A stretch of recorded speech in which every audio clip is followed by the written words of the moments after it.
नमस्कार, स्वागत है आपका 22 जिले 22 खबर में। आपके साथ मैं हूं सोनल दहिया। शनिवार को किसान प्रदेश में चक्का जाम करेंगे। चक्का जाम को लेकर हर स्थिति से निपटने के लिए पुलिस प्रशासन अलर्ट पर है। किसान संयुक्त मोर्चा के बैनर तले 6 तारीख के बंद के आह्वान के चलते यानी चक्का जाम के आह्वान के चलते भिवानी पुलिस पूरी तरह से अलर्ट मोड पर आ गई है। पुलिस अधिकारियों की बैठक को आयोजित किया गया। बैठक भिवानी के पुलिस कप्तान अजीत सिंह शेखावत की अगुवाई में आयोजित की गई। तमाम डीएसपीज, तमाम एसएचओज और इसके अलावा चौकी प्रभारी और पूरी पुलिस उसको तैनात किया गया है। निर्देशित किया गया है कि किसी भी तरह से ना जाम की स्थिति पैदा हो, ना ही किसी तरह से लोगों को कोई परेशानी पेश आए। इसके मद्देनज़र मीटिंग में यह भी फैसला लिया गया कि पुलिस पूरे संयम से काम करेगी। हालांकि जिस तरह के निर्देश प्रदेश पुलिस के डीजीपी मनोज यादव के द्वारा तमाम पुलिस कप्तानों को दिए गए हैं, उसके मुताबिक आज ये बैठक आयोजित की गई थी। पुलिस को साफ तौर पर निर्देश भी दिए गए हैं कि किसी भी तरह से कोई हिला हवाली ना तो बरती जाए और ना ही कोई परेशानी लोगों को होने दी जाए। कैमरा पर्सन सुमित अवस्थी के साथ रवि जांगड़ा, इंडिया न्यूज, हरियाणा। और वहीं 6 फरवरी को किसानों ने चक्का जाम का ऐलान किया। इसके लिए किसानों ने रणनीति भी बनानी शुरू कर दी है। 3 घंटे के रोड जाम को सफल बनाने के लिए किसानों ने मंदिर और गुरुद्वारों का सहारा लिया है। इंटरनेट और बल्क मैसेजेस बार बार बंद होने के चलते किसानों तक अपना संदेश पहुंचाने के लिए धार्मिक स्थलों का इस्तेमाल किया जा रहा है। फतेहाबाद में किसान संघर्ष समिति ने गांव स्तर पर अभियान चलाकर लोगों को जागरूक भी किया है। किसान नेता मंदिर और गुरुद्वारों में अनाउंसमेंट करवा रहे हैं। रोड जाम को सफल बनाने के लिए किसान गुरुद्वारों और मंदिर में के साथ गाड़ियों पर बड़े बड़े स्पीकर लगाकर गांव में संदेश भिजवा रहे हैं। जो सरकार वो इंटरनेट सेवावां बंद कर रही है, किसानों का प्रचार ਨੂੰ रोकने वास्ते यत्न कर रही है, किसानों ਨੂੰ परेशान कर रही है। तो ਉਹਦੇ ਸੰਬੰਧ ਵਿੱਚ ਅਸੀਂ किसान संघर्ष समिति हरियाणा ਵੱਲੋਂ ਪਿੰਡਾਂ 'ਚ ਗੁਰਦੁਆਰਿਆਂ 'ਚ ਅਨਾਉਂਸਮੈਂਟਾਂ, ਮੰਦਰਾਂ 'ਚ ਅਨਾਉਂਸਮੈਂਟਾਂ ਕਰਵਾ ਰਹੇ ਹਾਂ ਕਿ 12 ਤੋਂ ਲੈ ਕੇ 3 ਵਜੇ ਤੱਕ ਜਿਹੜਾ 6 ਫਰਵਰੀ ਦਾ ਚੱਕਾ ਜਾਮ ਹੈ ਉਹਨੂੰ ਸਫਲ ਕੀਤਾ ਜਾਏ। ਰਤੀਆ 'ਚ ਸੰਜੇ ਗਾਂਧੀ ਚੌਂਕ ਨੂੰ ਜਾਮ ਕੀਤਾ ਜਾਊਗਾ। ਫਤਿਹਾਬਾਦ ਲਾਲ ਬੱਤੀ ਚੌਂਕ ਬੰਦ ਕਰਾਂਗੇ। पूरे हरियाणे 'ਚ ही ਜਿਹੜੀ ਆ ਸਾਡੀ ਜਥੇਬੰਦੀ ਵੱਲੋਂ ਬੰਦ ਨੂੰ ਸਫਲ ਬਣਾਉਣ ਵਾਸਤੇ ਪ੍ਰयास ਕੀਤੇ ਜਾ ਰਹੇ ਆ। ਅਸੀਂ ਹਰ ਪਿੰਡ 'ਚ, ਹਰ ਮੁਹੱਲੇ 'ਚ ਜਾ ਰਹੇ ਹਾਂ ਔਰ ਬਹੁਤ ਵੱਡਾ ਬੰਦ ਹੋਣ ਜਾ ਰਿਹਾ। ਸਰਕਾਰ ਦੇ ਤਿੰਨਾਂ ਕਾਨੂੰਨਾਂ ਦੇ ਖਿਲਾਫ ਦੇਸ਼ ਵਿੱਚ ਬਹੁਤ ਵੱਡਾ ਅੰਦੋਲਨ ਬਣ ਚੁੱਕਾ ਹੈ। ਵੀ ਵੱਧ ਤੋਂ ਵੱਧ ਕਿਸਾਨ ਭਾਈ ਆਪਣੇ ਰਤੀਆ ਬਲਾਡਾ ਰੋਡ ਤੇ ਪਹੁੰਚਣ 10:30 ਵਜੇ ਤੇ ਇਹਨੂੰ ਆਪਾਂ ਸਫਲ ਬਣਾਈਏ। ਇੰਟਰਨੈਟ ਬੰਦ ਹੋਣ ਕਾਰਨ ਆਪਾਂ ਪੂਰਾ ਪ੍ਰਚਾਰ ਨਹੀਂ ਕਰ ਸਕਦੇ। ਇਸ ਲਈ ਘਰ ਜਾ ਕੇ ਗੁਰੂਵਾਰ ਅਨਾਉਂਸਮੈਂਟ ਕਰਵਾ ਕੇ ਸਾਰਿਆਂ ਨੂੰ ਸੰਦੇਸ਼ ਦਿੱਤਾ ਜਾਵੇ ਵੀ ਉੱਥੇ ਵੱਧ ਤੋਂ ਵੱਧ 6 ਤਰੀਕ ਨੂੰ 11 ਵਜੇ ਪਹੁੰਚਣ ਦੀ ਕਿਰਪਾਲਤਾ ਕਰਨ। ਵੱਧ ਤੋਂ ਵੱਧ। ਕੀ ਨਾਂ ਹੈ ਤੁਹਾਡਾ ਜੀ? ਕੁਲਦੀਪ ਸਿੰਘ ਗਰੇਵਾਲ। और वहीं करनाल में किसानों की तरफ से भी चक्का जाम का आह्वान कर दिया गया है और कल दोपहर 12 बजे से 3 बजे रोड जाम किया जाएगा। करनाल में नेशनल हाईवे से लेकर स्टेट हाईवे और अलग अलग जगहों पर 3 घंटे किसान कृषि कानूनों के खिलाफ सड़क पर होंगे। एम्बुलेंस, फायर ब्रिगेड, आर्मी की गाड़ी को जाने दिया जाएगा। इसके अलावा अगर किसी बच्चे का पेपर होगा उसे भी नहीं रोका जाएगा। वहीं पुलिस ने साफ कर दिया है कि अगर कोई उत्पात करेगा तो उसके खिलाफ कानूनी कार्रवाई की जाएगी। सबका स्वागत करें। डोला भाई चक्का जाम करना है। हम 11 जगह पे हम चक्का जाम कर रहे हैं। एक तो ये टोल प्लाजा बस्ताड़ा में, असंध रोड असंध में, और प्योंत पे और नीसंग, काछवा रोड काछवा, और ये इंद्री रोड पे 3 जगह पे है। नगला मेगा जो ये मेरठ रोड है। ये 11 पॉइंट हैं जहां हमने कल एक पंचायत करके आपस में बैठ के मीटिंग करके तो वहां डिसाइड किया था ये 11 पॉइंटों पे हम चक्का जाम करेंगे 12 से 3। और वहीं कृषि कानूनों के खिलाफ आंदोलन कर रहे किसानों ने 6 फरवरी को चक्का जाम करने की घोषणा की है, जिसको लेकर रोहतक पुलिस अधीक्षक ने सभी अतिरिक्त अधीक्षक की मीटिंग की है। मीटिंग में शरारती तत्व से सख्ती से निपटने के निर्देश दिए हैं। अधीक्षक राहुल शर्मा ने जिले में 6 कंपनीज तैनात की हैं और 1 कंपनी को रिजर्व में रखा गया है।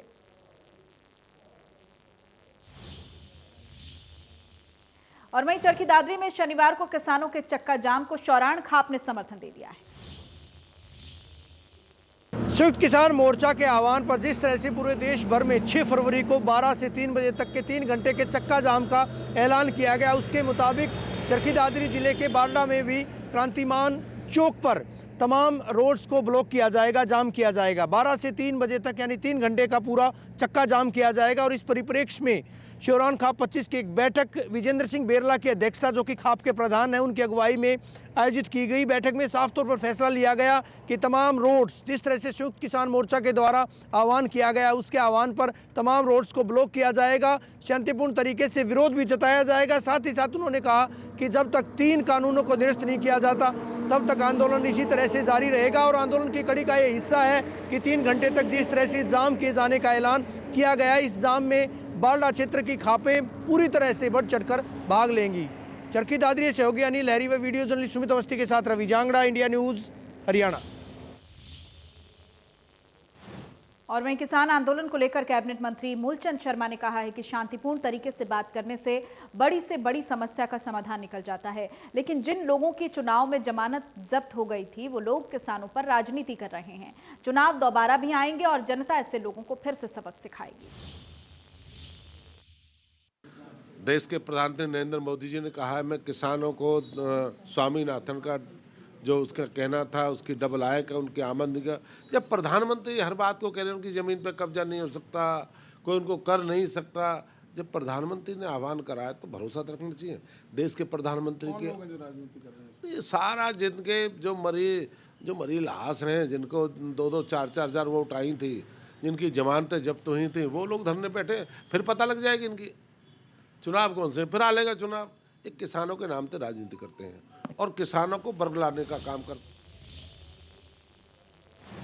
और वहीं कुरुक्षेत्र पहुंचे नेता प्रतिपक्ष भूपेंद्र हुड्डा ने कहा है कि 6 फरवरी को होने जा रहे किसानों के चक्का जाम में कांग्रेस पूरा समर्थन देगी, क्योंकि कांग्रेस हमेशा किसानों के साथ खड़ी है। उन्होंने केंद्र सरकार पर हमला बोलते हुए कहा है कि कृषि कानून के खिलाफ किसान अपनी लड़ाई लड़ रहे हैं। किसान का धर्म, सब धर्मों में किसान है, जातियों में किसान है, किसान तो किसान है,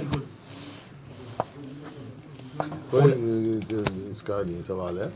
सवाल यह है चाहे किसान किसी भी जाति से हो, किसी भी धर्म से हो, वो अपने हित के लिए, ये कानून उन किसानों के हित में नहीं है, उसके खिलाफ लड़ रहे हैं, वो संघर्ष कर रहे हैं, हम उनका समर्थन कर रहे हैं। देखिए, जो कांग्रेस ने जो कानून बने हैं उनका वापसी लेने के लिए किसानों का समर्थन है। गवर्नर साहब का, राज्यपाल जी का संवैधानिक पोस्ट है, उनका कर्तव्य है और हमारा अधिकार तो अपना कर्तव्य जो उनको निर्वाह करना चाहिए था वो नहीं कर रहे। पहले सवेरे टेलीफोन आया, उनकी स्वास्थ्य ठीक नहीं है, तो हम चले गए, चलो भाई अपना कागज़ भी दिखाएंगे, उनका स्वास्थ्य के बारे में पूछाएंगे, लेकिन जब वहाँ पहुँचे तो उन्होंने कहा कि है ही नहीं यहाँ। और वहीं सोनीपत के गांव दीपालपुर में शख्स की बेरहमी से पीटकर हत्या कर दी गई। खेतों में वारदात को अंजाम दिया गया। शख्स के सिर और चेहरे पर दर्जनों वार किए गए हैं। मृतक पन्ना लाल मुरथल का रहने वाला था और 42 साल का था। वारदात की सूचना मिलने के बाद पुलिस मौके पर पहुंची और शव को कब्जे में लेकर पोस्टमार्टम के लिए सिविल अस्पताल भिजवा दिया गया। परिजनों ने बताया कि पन्नालाल कल दोपहर मुरथल गांव से भट्टा चौक पर आया था, लेकिन वो कैसे आया इसका कोई पता नहीं है। पुलिस ने उन्हें सूचना दी कि उनके परिजनों की हत्या की गई है। किसी से कोई रंजिश की बात से भी परिजन इनकार कर रहे हैं। जी, मैं दोपहर के बाद देखा था जी इनको भट्टे चौक पे, पता नहीं लिफ्ट मांगी या किसी या जानकार था, भट्टे चौक से बैठ के बाइक पे आए थे जी। उसके बाद कोई आता पता नहीं जी। तो की पहचान होगी है जो गांव मुरथल का रहने वाला है, जो करीब 40-42 साल का है। बाकी आसपास में ईंट वगैरह खून लगे थे, बेल्ट के खून लगे थे। तहकीकात कर रहे हैं, पोस्टमार्टम कराएंगे, जैसा पता लगेगा किस चीज़ तय हुई है इसकी सब सामने आएगा। आरोपी के खिलाफ जल्दी से जल्दी गिरफ्तार किया जाए। और वहीं कराटे खेल के सर्टिफिकेट फर्जी पाए जाने के बाद जिला खेल विभाग ने कराटे के नए डिग्रेडेशन सर्टिफिकेट बनाने पर रोक लगा दी है। कैथल के खेल अधिकारी सतविंदर गिल ने यह फैसला लिया है और इस बारे में खेल मुख्यालय से मार्गदर्शन मांगा है। खेल विभाग की ओर से जिला स्तर पर C और D ग्रेड के ग्रेडेशन सर्टिफिकेट बनाकर दिए जाते हैं। अब विभाग ने आवेदनों की जांच के लिए 5 खेल प्रशिक्षकों की एक कमेटी भी बना दी है। पहले कमेटी आवेदनों की जांच करेगी, उसके बाद जिला खेल अधिकारी ग्रेडेशन सर्टिफिकेट पर हस्ताक्षर करेंगे।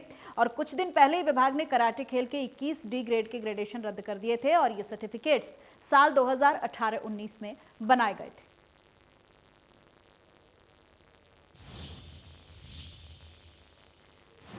और वहीं करनाल के नेवल गांव के पास एक शख्स को नहर में फेंकने का मामला सामने आया है। 2 लोगों ने करीब 40 साल के एक शख्स को आवर्धन नहर में फेंक दिया। वारदात के बाद मामले की सूचना पुलिस को दी गई। मौके पर पहुंची पुलिस ने नहर से शव को बरामद कर लिया है। पुलिस के मुताबिक ये मामला राजनीतिक हत्या का बताया जा रहा है। जिसने देखी है वो बड़े गांव से ही है और उसने भी करीब 2-3 किले दूर से देखा था। अच्छा, फेंकते हुए। तो क्या कार्रवाई की जाएगी उनके खिलाफ? हत्या केस दर्ज किया जाएगा फिर? तुम देखो, मुकदमा दर्ज होगा 302 का, जैसा भी होगा वो कार्रवाई अमल में लाई जाएगी। डेड बॉडी पे क्या निशान मिले हैं? क्या कुछ पहन रखा था? निशान है चोट के, जैसे खरोंच वगैरह से। और वहीं सिरसा के जनता भवन रोड स्थित नेहरू पार्क से साधु का शव बरामद हुआ है। हार्ट अटैक से व्यक्ति की मौत बताई जा रही है।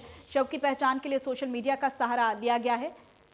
पहचान होने के बाद मृतक के परिजन नागरिक अस्पताल में पहुंचे और शव का पोस्टमार्टम करवाकर उनको परिजनों को सौंप दिया गया है। कल शाम को नेहरू पार्क में एक साधु जो कि बेंच पर बैठा था अचानक से नीचे गिर गया और उसकी मौत हो गई। हम मौका पर गए तो आसपास पता किया तो बताया कि हार्ट से इसकी मौत हुई है, क्योंकि ये बेंच पर बैठा था और अचानक नीचे गिर गया। तो कल तो अननोन था, लेकिन व्हाट्सएप पर और मोबाइल से संपर्क करने पर इसके परिवार का पता चल गया, जो गंगानगर से है। और मृतक का नाम है दिलीप सिंह और काका सिंह सनोफ बलबीर सिंह सोनी पारोग। और वहीं अंबाला के कल्पना चावला कॉलेज के हॉस्टल में एक लड़की के सुसाइड करने के बाद पूरे हॉस्टल में सनसनी फैल गई है। देर रात 16 वर्षीय नाबालिग लड़की ने हॉस्टल के कमरे में फांसी का फंदा लगाकर अपनी जीवन लीला को समाप्त कर दिया। सूचना मिलने पर पुलिस मौके पर पहुंची और इस मामले का मुआयना किया गया। हालांकि नाबालिग ने आत्महत्या किन कारणों से की है, इस बात का भी पता नहीं चल पाया है। लेकिन इस घटना के बाद से हॉस्टल की लड़कियों में डर का माहौल देखने को मिल रहा है, जिसके बाद हॉस्टल में रहने वाली छात्राओं ने हॉस्टल को खाली करना शुरू कर दिया है। ये लड़की 31 को ही अपने बिहार से आई है। फर्स्ट ईयर की बच्ची है इलेक्ट्रॉनिक्स की, और इसने 3 दिन एग्ज़ाम भी दिए हैं। कल रात इसने डिनर किया है, उसके बाद ये वॉक पे गई है। इसकी रूममेट्स अपना किसी और फ्रेंड के रूम में बैठी थी और ये उनसे चाबी लेकर अपने रूम में गई है और इसने अंदर से बोल्ट कर लिया। जब ये बच्चे गए हैं तो इन्होंने जब नॉक किया तो आवाज़ नहीं आई है, तो इन्होंने अटेंडेंट को इन्फॉर्म किया। अटेंडेंट को भी जब समझ नहीं आया तो उसने चौकीदार को बुलाया। चौकीदार ने कोशिश किया दरवाज़ा तोड़ने का, नहीं टूटा तो उसने शीशा तोड़कर बोल्ट करके बोल्ट उसका खोला, कुंडा खोला, तो अंदर शी वाज हैंगिंग। उच्च डीएसपी साहब भी मौके पे आ गए थे। सारा निरीक्षण करने के बाद और देखने के बाद, चेक करने के बाद कि कोई कहीं उसका सुसाइड नोट वगैरह तो नहीं है। तो पूछताछ के बाद बार बार एक फ़ोन आ रहा था उसके फ़ोन पे उसके भाई का, तो उसको बताया गया कि आपकी सिस्टर ने सुसाइड कर लिया है। तो उसको बताया गया कि अपने पिता को, जो बिहार के रहने वाले हैं, नवादा डिस्ट्रिक्ट नवादा बिहार के रहने वाले हैं।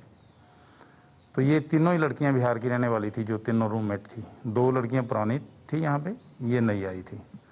तो इस संबंध में इसके वारसान को सूचित कर दिया गया है। वो और डेड बॉडी को मोर्चरी में रखवा दिया गया था रात ही। तो आगे जो भी है वो प्रोसीडिंग, बयान लिखे जा रहे हैं, जो लीगल कार्रवाई है वो फॉर्मेलिटी पूरी की। और वहीं बहादुरगढ़ में आधुनिक औद्योगिक क्षेत्र पार्ट 2 स्थित श्याम प्लास्टिक जूता फैक्ट्री में भीषण आग लग गई है। आग लगने से फैक्ट्री में कच्चा और तैयार किया हुआ माल मशीनों के साथ जलकर राख हो गया। फैक्ट्री में स्पाइक लाइट नाम से जूते और चप्पल बनाए जाते थे।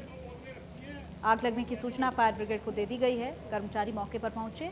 आग इतनी भयंकर थी कि फायर ब्रिगेड की लगभग 10 गाड़ियां वहां पर बुलानी पड़ी, तब जाकर बड़ी मशक्कत के बाद आग पर काबू पाया गया।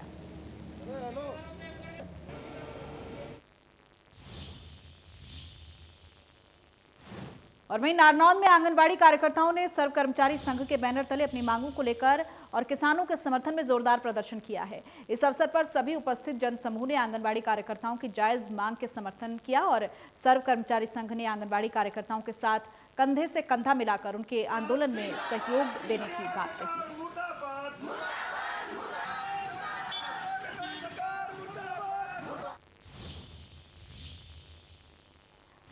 और वहीं यमुनानगर में कोविड-19 के वैक्सीनेशन का दूसरा चरण शुरू हो गया है। पुलिस लाइन में civil surgeon doctor Vijay Dahiya की उपस्थिति में एमपी कमलदीप गोयल को वैक्सीन लगाई गई। यमुनानगर में कोविड वैक्सीनेशन का दूसरा चरण शुरू हो चुका है। इससे पहले हेल्थ वर्करों को इंजेक्शन लगाया था, जिसमें सीएमओ डॉक्टर विजय दहिया व उसकी पत्नी ने पहला इंजेक्शन लगवाया था। आज यमुनानगर में फ्रंट लाइन वर्कर्स का शुभारंभ हुआ, जो पुलिस लाइन जगाधरी में जिसका शुभारंभ हुआ। सबसे पहले पुलिस अधीक्षक व सीएमओ डॉक्टर विजय दहिया ने पुलिस कर्मियों को संबोधित किया। संबोधित करने के बाद उन्होंने कहा कि ये हिंदुस्तान का बना हुआ टीका है और सबसे ज़्यादा ये सुरक्षित है। इसके बाद 28 दिन के बाद दूसरा टीका लगाया जाएगा और उन्होंने खुद खड़े होकर सबसे पहला टीका खुद लगाया। दूसरा टीका डीएसपी हेडक्वार्टर सुभाष चंद्र ने व एसडीएम जगाधरी दर्शन बिश्नोई ने भी कोविड की वैक्सीन ली। इसके अलावा जो बाकी पुलिसकर्मी थे उन्होंने भी अपना टीकाकरण करवाया। जानकारी देते हुए डॉक्टर विजय दहिया ने बताया कि इस समय कोविड-19 की दूसरी डोज लगाई जाएगी। उन्होंने बताया कि कोविड-19 के दूसरे चरण में 3368 लाभार्थियों का टीकाकरण किया जाना है, जिनमें 2325 पुलिस और अर्धसैनिक बल से, नगर निगम के 993 व सैनिक बल के 20 लाभार्थियों का डाटा कोविन पोर्टल पर दर्ज किया गया है, जिन्हें कोरोना का टीका लगाया जाना है। डॉक्टर दही ने बताया कि आज जिला यमुनानगर में 11 केंद्रों पर टीकाकरण किया जा रहा है। इसमें कौन टीका लगाएगा, किसके द्वारा लगाया जाना है, सारा कंप्यूटराइज डाटा आता है। उन्होंने दिखाया जब पुलिस अधीक्षक ने टीकाकरण करवाया तो कंप्यूटर में उनका नाम आया, उन्होंने यस करी, फिर उन्होंने कोविड वैक्सीन ली। यमुनानगर से देवीदास शारदा, इंडिया न्यूज हरियाणा। और वहीं स्कूल फीस को लेकर हाईकोर्ट के निजी स्कूल संचालकों को लेकर दिए गए आदेश के बाद शिक्षा निदेशालय ने जिला शिक्षा अधिकारी को उनकी पालना करने के लिए पत्र लिखा है। पेरेंट्स एसोसिएशन और निजी स्कूल संचालकों के बीच में आदेश को लेकर कंफ्यूजन को दूर करते हुए हरियाणा प्रोग्रेसिव स्कूल कॉन्फ्रेंस के डिस्ट्रिक्ट प्रेसिडेंट ने कहा है कि जो आदेश हाईकोर्ट ने दिए हैं उनका पालन करेंगे।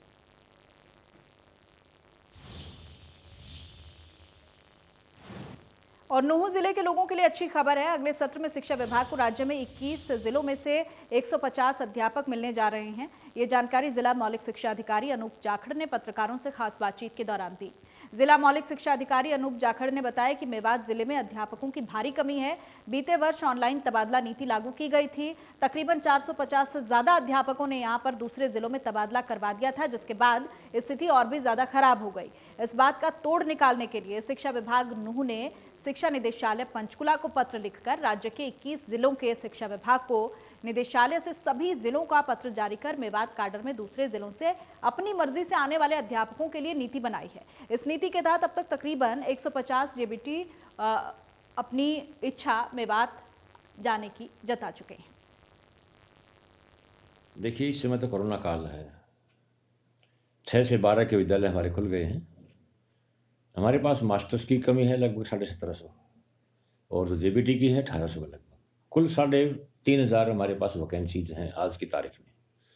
लेकिन पीछे सरकार ने एक अच्छा काम किया कि हमने जो डिमांड की थी कि हमारे टीचर्स की कमी है और ये एक आकांक्षावान जिला है, तो सरकार ने सभी जिलों के मौलिक शिक्षा अधिकारियों को पत्र भेजा कि यदि कोई आपके ज़िले से मेवात ज़िले में जाने वाला अध्यापक इच्छुक है तो उस पर कार्रवाई करें। और काफ़ी अध्यापक लगभग 150 के पास मेरी पास लिस्ट आई है, जिसमें 150 अध्यापक आने के इच्छुक हैं बाकी जिलों से। और इसी के साथ बुलेटिन में फिलहाल इतना ही। नमस्कार।